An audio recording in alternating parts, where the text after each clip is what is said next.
রহমানির সুপ্রিয় শিক্ষার্থী, শুভ সকাল। আমি মোসাম্মদ নিমান খাতুন, প্রভাষক উৎপাদন ব্যবস্থাপনা ও বিপণন।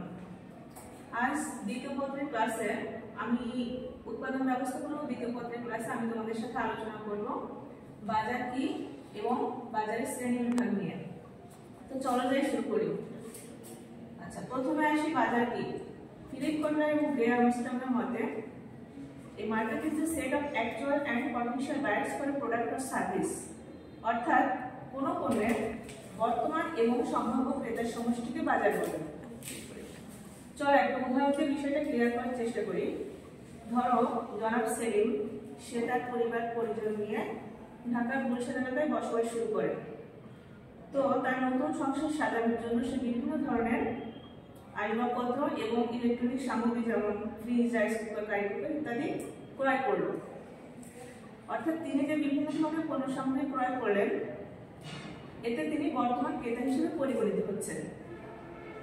অন্যদিকে জনাব ডালিম, সে লেখাপড়া করে। সে তার ইন্টারনেটে লেখাপড়ার কার্যক্রম চালিয়ে যাওয়ার জন্য আগামী বছর একটা ল্যাপটপ ক্রয় করবে। এক্ষেত্রে সে হচ্ছে সম্ভাব্য ক্রেতা হিসেবে পরিগণিত হচ্ছে।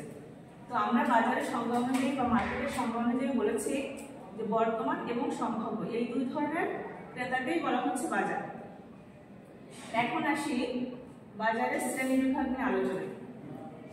তো বাজারকে প্রধানত দুই ভাগে ভাগ করা হয়েছে, একটা হচ্ছে ভোক্তা বাজার আর একটা হচ্ছে শিল্প বাজার। ভোক্তা বাজার হচ্ছে কনজিউমার মার্কেট আর শিল্প বাজার হচ্ছে ইন্ডাস্ট্রিয়াল মার্কেট। তো ভোক্তা বাজার কি জিনিস? যে সকল ব্যক্তি তারা তাদের নিজের বা পারিবারিক ভোগ বা ব্যবহারের জন্য পণ্য ক্রয় করে থাকে, তাদের সমষ্টির বাজারকে বলা হচ্ছে ভোক্তা বাজার। যেমন চাল, ডাল, আটা, ময়দা, সুজি, তেল, লবণ, হলুদ ইত্যাদি যে সমস্ত ভোক্তারা ক্রয় করে তাদের নিজস্ব একান্তই ভোগ বা ব্যবহারের জন্য, তারা ভোক্তা বাজারের সদস্য। অন্যদিকে শিল্প বাজার কি?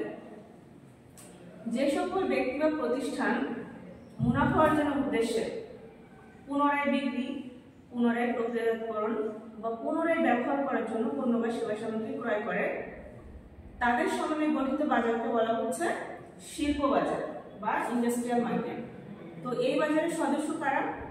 যেমন ধরো উৎপাদনকারী, পাইকারি ব্যবসায়ী, খুচরা ব্যবসায়ী, সেবা বিপণনকারী ইত্যাদি ইত্যাদি। এখন এই শিল্প বাজারকে আবার চারটা ভাগে ভাগ করা হয়েছে। তো এগুলো হচ্ছে, প্রথমে আছে উৎপাদকের বাজার বা ইন্ডাস্ট্রিয়াল মার্কেট, দ্বিতীয়তে আছে পুনঃবিক্রেতার বাজার বা রিসেলার মার্কেট, তৃতীয়ত হচ্ছে সরকারি বাজার বা গভর্নমেন্ট মার্কেট এবং লাস্টে আছে প্রাতিষ্ঠানিক বাজার বা ইনস্টিটিউশনাল মার্কেট। তো চলো যাই এটা আলোচনা করি। প্রথমে হচ্ছে উৎপাদকের বাজার বা ইন্ডাস্ট্রিয়াল মার্কেট। যে সকল ব্যক্তি বা প্রতিষ্ঠান পণ্য উৎপাদনের জন্য বা পণ্য পুনঃপ্রক্রিয়াজাতকরণের জন্য সেবা বা পণ্য সামগ্রী ক্রয় করে, তাদের সমষ্টির বাজারকে বলা হচ্ছে উৎপাদকের বাজার বা ইন্ডাস্ট্রিয়াল মার্কেট। যেমন কাগজ কল, চিনি কল, পাট কল উৎপাদনকারীরা বিভিন্ন ধরনের কাঁচামাল ক্রয় করে থাকে, তো এরাই এই বাজারের সদস্য। এরপর আসে পুনঃবিক্রেতার বাজার বা রিসেলার মার্কেট। যে সকল ব্যবসায়ী বা যে সকল প্রতিষ্ঠান পুনরায় বিক্রি করার জন্য অর্থাৎ মুনাফা অর্জনের জন্য পণ্য ক্রয় করে থাকে, তাদের সমষ্টিকে বলা হয় পুনঃবিক্রেতার বা রিসেলার মার্কেট। যেমন বিভিন্ন ধরনের পাইকারি ব্যবসায়ী, বিভিন্ন ধরনের খুচরা ব্যবসায়ী, তারা কিন্তু শুধুমাত্র মুনাফা অর্জনের উদ্দেশ্যে পণ্য ক্রয় করে থাকে, তো এরাই হচ্ছে এই বাজারের সদস্য। 3 নম্বরে আছে সরকারি বাজার বা গভর্নমেন্ট মার্কেট। আচ্ছা, এই বাজারটা খুবই সহজ। যে সকল ব্যক্তি বা প্রতিষ্ঠান তাদের নিজস্ব কার্যক্রমগুলো চালনা বা পরিচালনা করার জন্য পণ্য সামগ্রী ক্রয় করে, তাদেরকে বলা হচ্ছে সরকারি বাজার বা গভর্নমেন্ট মার্কেট। এটার উদাহরণ হতে পারে বিভিন্ন ধরনের স্কুল, কলেজ, মাদ্রাসা, তারা তাদের কাজগুলো পরিচালনা করার জন্য, যেমন ধরো printing machine, photocopy machine, chair, table অনেক কিছু ক্রয় করে। তো এদের বাজারকে বলা হচ্ছে সরকারি বাজার বা government market. And last number আছে প্রাতিষ্ঠানিক বাজার বা ইনস্টিটিউশনাল মার্কেট। অমুনাফাভোগী বা অব্যবসায়ীদের সমন্বয়ে যে বাজারটা গঠিত তাকে বলা হয় প্রাতিষ্ঠানিক বাজার বা ইনস্টিটিউশনাল মার্কেট।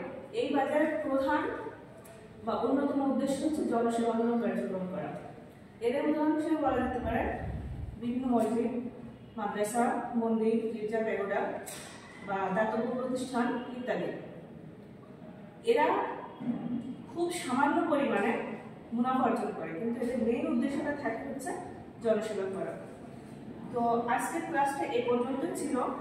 আশা করি ক্লাসটা তোমরা খুব ভালোভাবে উপভোগ করেছ। দেখা হবে অন্য কোনো ক্লাসে। সবাইকে ধন্যবাদ আজ পর্যন্ত।